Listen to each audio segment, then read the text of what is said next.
didn't see you there. I'm Dr. Pettis. I was just watching some student videos. Fantastic work, I gotta tell you.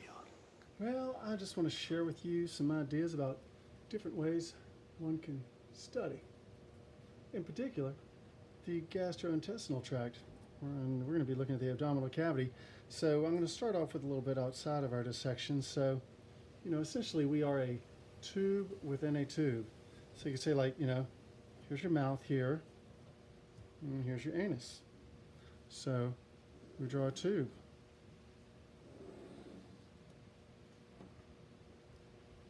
So my idea of, the best ways to study, get started, are very basic ways that you can express it in your own ways and recall and test yourself with it at a later time.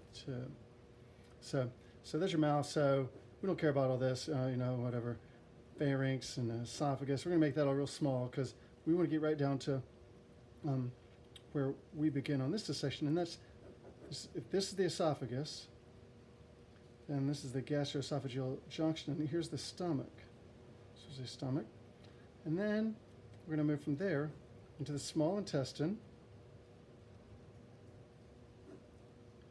And then we have the large intestine. I'm not sure I divided this up very well, but there you have it. So there's just some. So then we'll also subdivide the small intestine into the duodenum, jejunum, and ileum. Then, when we get to the large intestine, maybe we'll make it like, larger. You begin with the cecum, small little part, and then the ascending colon, and the transverse colon, and descending colon, sigmoid colon, and rectum, and then right down to the anus there. Oh, let's see. You can draw big lines there.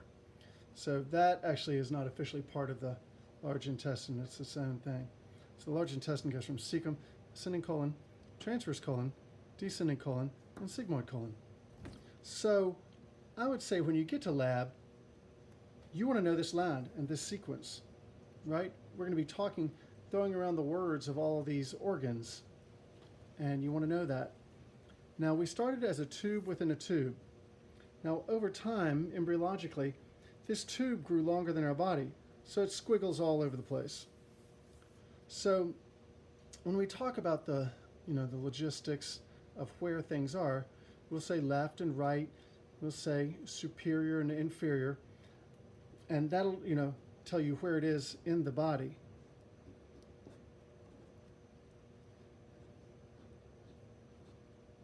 So they're the quadrants of the abdomen there. So, but this, coming from mouth and esophagus, it's going to be coming around here and squiggling all around here and then up around like that, and then down to the anus. So we also say from proximal to distal. So for our dissections, we're going to start with stomach being proximal and the anus being distal. And this is all relative. The duodenum is distal to the stomach. The jejunum is distal to the duodenum, and so on down the line. So you want to be familiar with that way of saying things. Alrighty. So there are lots of different things that you need to know that you can build on here. The first one you'll talk about is the peritoneum, and is something intraperitoneal or retroperitoneal. Now, retroperitoneal is easier to understand, so let's talk about that. Let's just say this is the posterior abdominal wall. This is your back. I'll just draw, here's a vertebral body right there, just to drive it home. So let's just say you've got an organ here. We'll just say that's the descending colon. There it is. It's resting against the posterior wall of the abdominal cavity. Well, there's, of course, parietal peritoneum lining that wall. And it might come around here like this. And that visceral peritoneum coming over the organ like that. And this is an organ where you can say, peritoneum is so important. It's going to be golden. There's our golden peritoneum. And you can see this organ, it's surrounded, you might say, on 3 sides. That's one way of saying it, such that the abdominal wall back here is pushed up against one side. That's what we call retroperitoneal, which is lying behind the peritoneum. There are other cases where the peritoneum may come along like this. Well, let's just draw our organ first. Here's this little, say, a little piece of jejunum here. What happens? You got the peritoneum coming along like this. It's going to turn. It's going to go out and around the organ and then back on itself like that. And once again, this pen stinks, so let's make it in gold. Da, da, da, da, da.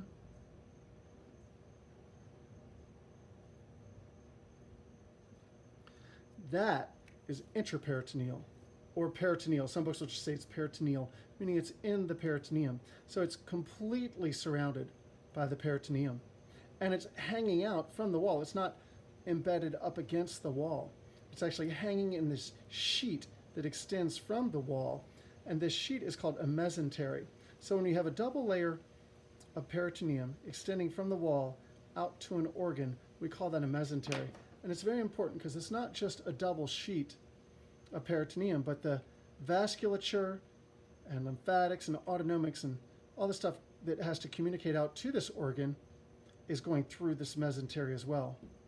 So we've got parietal peritoneum, mesentery, and visceral peritoneum. Da-da-da. So all of these organs in the abdominal cavity are either retroperitoneal or intraperitoneal. And you're going to see this. You're going to get your hands on these organs and grab that mesentery. Here's how it goes. Stomach, intraperitoneal. Duodenum, for the most part, is retroperitoneal. There's this tiny, tiny, tiny little part at the beginning that's intraperitoneal. And it's going to make sense to you because you're going to know the mesentery that sort of hangs it there. All right. Then we get to jejunum, and we're intraperitoneal. That's an I. Ileum is also intraperitoneal. Cecum is special. It's intraperitoneal as well.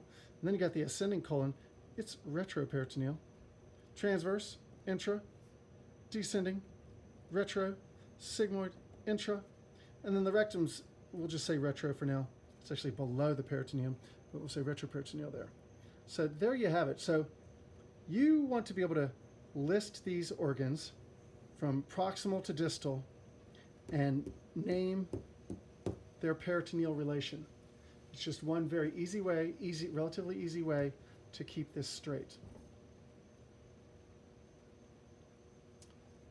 I got more, but I think we'll make a second video for that.